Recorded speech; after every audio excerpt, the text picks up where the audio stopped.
Gracias, Catherine. Efectivamente estamos con Alfonso aquí para comentar que se da esta convocatoria del diálogo y lo que pues, podría ser a partir de lunes, esta primera etapa, como lo ha llamado el gobierno. Gracias por estar con nosotros. ¿Qué tal, Armando? Buenos días.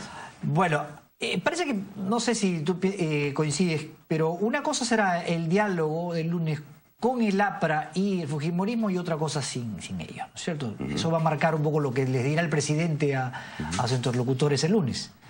Mira, yo tengo la impresión, Armando, que esto es una suerte de bombarda, un fuego artificial, es un manotazo de ahogado, un distractivo, es un recurso de último momento del gobierno que está buscando tratar de recomponerse y salir de las cuerdas, como se dice en términos boxísticos, claro, donde ha sido arrinconado por los acontecimientos que hemos visto en las últimas semanas, ¿no es cierto? Es decir, la ley Pulpín, que se ha venido abajo, el tema relacionado con la investigación de Belaúnde del Ocio, las dos investigaciones en las que está sujeta la primera dama, los temas de la incontinencia tuiteril de Urresti y Cateriano y los insultos que eso ha generado, etcétera.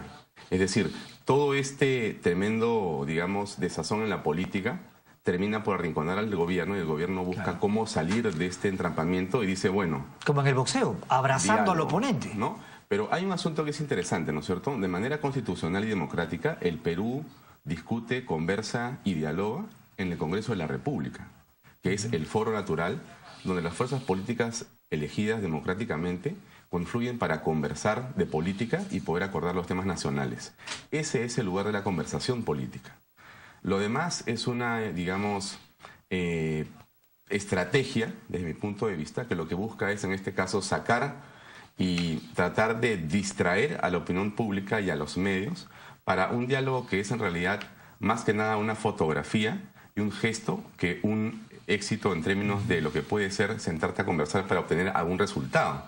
Porque ¿cómo podemos imaginar? Y yo creo que los televidentes son más que suspicaces, ya tienen experiencia, ¿no? Para decir, si es que yo me puedo sentar a conversar con 20 personas. O sea, te imaginas a Nayib Heredia como presidente del Partido Nacionalista, con el señor Toledo, con el señor García, con la señora Keiko, con el señor Antero Flores Arauz, con el señor Pedro Pablo Kuczynski, con el señor fulano y mengano, para comenzar. 20 en una mesa sentados más el presidente de la República, Yana Jara, para conversar sobre en qué estructura y de qué forma para obtener qué resultado. Ese es un asunto, por lo menos ahí, que ese es un poco extraño. Ahora, ¿no? desde el otro lado lo que se puede decir es que no podemos ver la política solamente como un enfrentamiento permanente, ¿no? Y el Congreso es, de alguna manera, eso, ¿no? Cada uno va con su agenda, pero habría que buscar también estos espacios en los que se dan también estas coincidencias.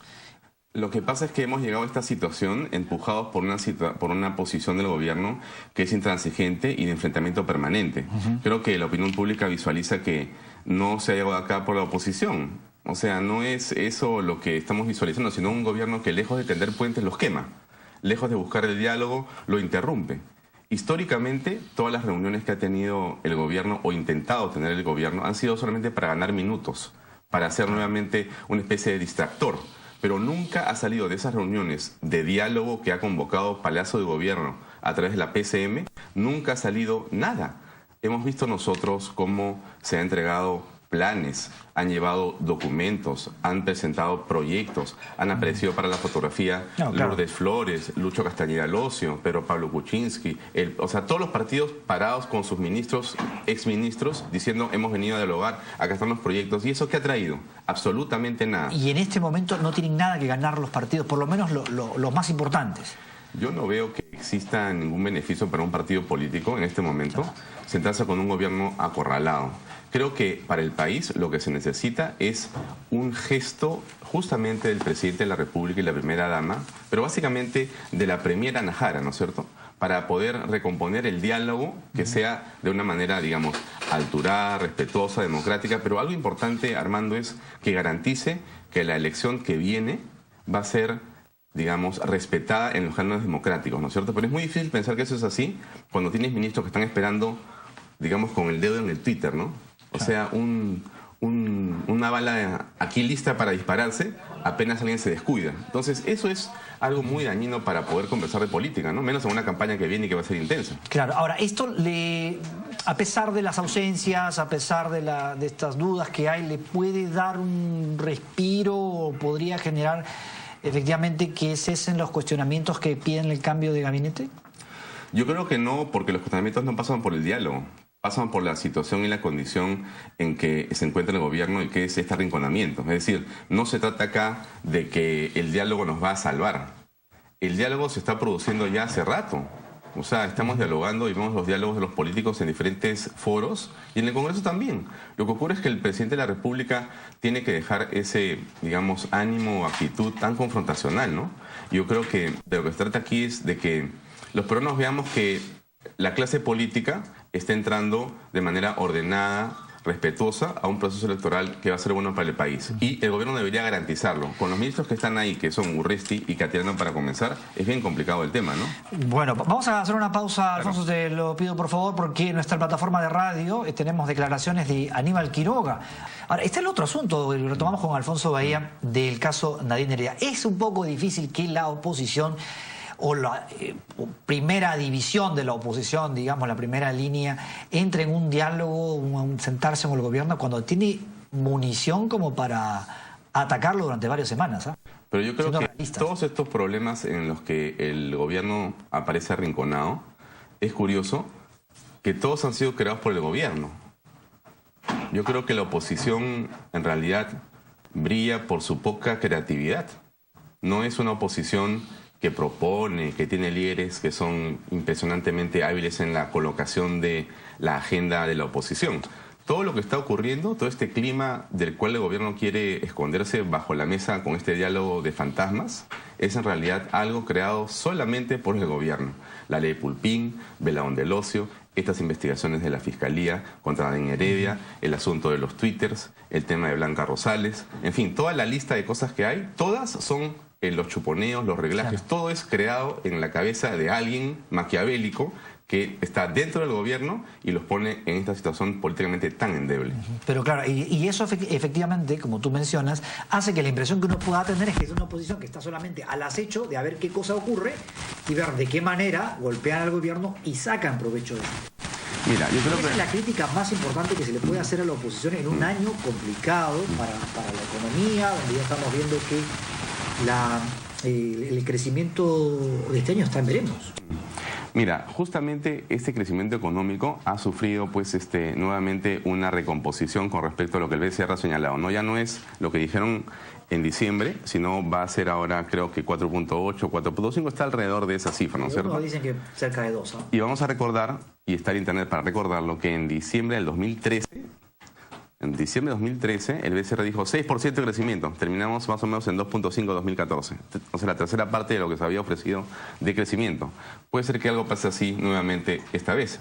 Cuando hay este nivel de enfrentamiento político, el crecimiento es muy complicado porque la gente dice, a ver, que termine la pelea para ver si invierto mis chivilines en la empresa, en el negocio, en el carro, en la casa. Es muy complicado. El gobierno a veces no entiende que las peleas, como en cualquier caso, ¿no? No mira una pelea en la calle, ¿qué haces? Primero te parapetas o te aseguras de que no te queda a ti un golpe, ¿no es cierto? Pero ¿qué está pasando? Para entender, ¿no?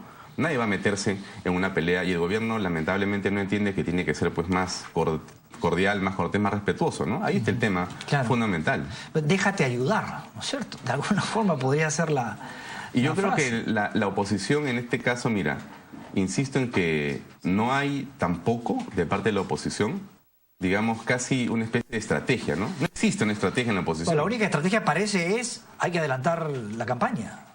Pero la campaña, mira, da la impresión, Armando, yo creo que los televidentes no nos van a dejar mentir en el pensamiento, que la campaña, o sea, está pasando esto un año antes de lo que debería ser, ¿no es cierto? Da la impresión que tenemos en más o menos febrero del 2016, donde ya el tema está abierto totalmente, ¿no?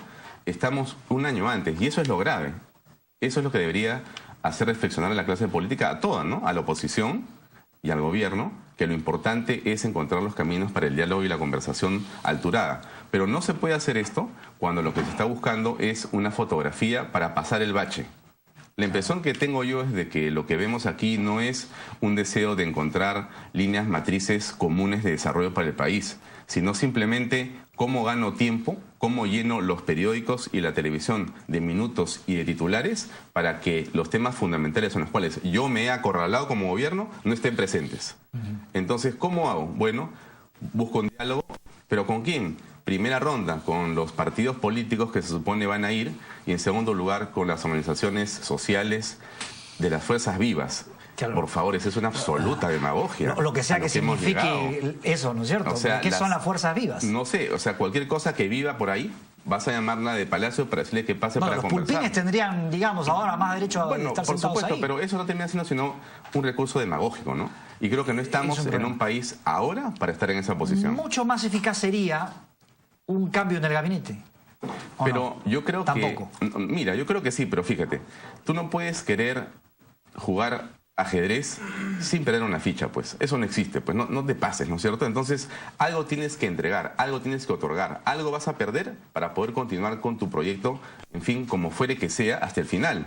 Pues el presidente de la República siempre termina aceptando y perdiendo en última instancia, o sea, siempre pierde, porque es políticamente un perdedor el presidente de la República. Y lo hemos visto porque todo el tiempo tiene iniciativas, lanza batallas, se lanza en iniciativas que siempre terminan perdiendo. Lamentablemente es así. Mira la de Pulpín, pero perdóname, él quería irse de viaje a Costa Rica, mandó un oficio, recordemos, hace una semana, tuvo que retirar el oficio él mismo, porque se dio cuenta que la oposición le dijo, perdón, usted no viaja a ninguna parte, es un hecho vergonzoso. Es decir, no planifican, no hacen estrategia, no buscan aliados, no tienden puentes, es exactamente al revés. Y eso, entonces, en esta perspectiva, ¿en qué va a terminar? Lo que él tiene que hacer para realmente poder avanzar, creo yo humildemente, es coger un par de ministros, decirles hasta la vista, señores, muchas gracias, cambiar el tema y retomar el asunto en otro rumbo. Pero si él persiste, y tengo la impresión, como muchas personas, que va a persistir, esto va a ser muy malo, ¿eh? Y no tiene nada que ver con la foto del diálogo. Hay quienes dicen sí los va a sacar, pero no los va a sacar ahora porque no se quiere dar la impresión de que se está cediendo a la oposición. Alguien dijo el otro día, viejísima, ¿no? Han sacado a una funcionaria que está cuestionada en el área de prensa de Palacio porque Aldo Mariátegui ha escrito una columna en contra. Entonces el presidente la iba a sacar, pero como Aldo escribió, ya no la saco. Oye, si tú estás como jefe de Estado del Perú reaccionando de esa manera hepática a lo que un columnista escribe, mira, yo creo que estamos muy mal, porque entonces no es tu visión de estadista, tu visión de líder, sino lo que estás haciendo es una reacción que puede tener una persona pues que recién entra a la política, ¿no? O sea, el más novato dice, uy, me ha atacado, entonces no le hago caso, vas a ver cómo yo me vengo de ti y no voy a hacer lo que tú me estás pidiendo. Pero perdóname, estás contra las cuerdas. El gabinete de Ana Jara, y Ana Jara termina siendo nuevamente una estrella opacada, porque es una persona con una enorme capacidad política, pero está totalmente mediatizada. Ana Jara la tienen, pues, ¿qué te puedo decir? Casi en un costado, ¿no? Y te das cuenta cómo le roban el liderazgo, inclusive de este diálogo, que ella debería convocar a nombre del gobierno, está totalmente mediatizada y condicionada, y eso no ayuda al país ni a ella tampoco. Muy bien, señor, muchas gracias. A ti, hermano. Buenos días. Muy interesante, como siempre, el análisis político de Alfonso Bahía, que ha estado con nosotros esta mañana. Nos vamos rápidamente contigo, Catherine. Bien, Armando, gracias por el pase. Son las 7:48 minutos. Hacemos una brevísima pausa, pero vea lo que tenemos al volver.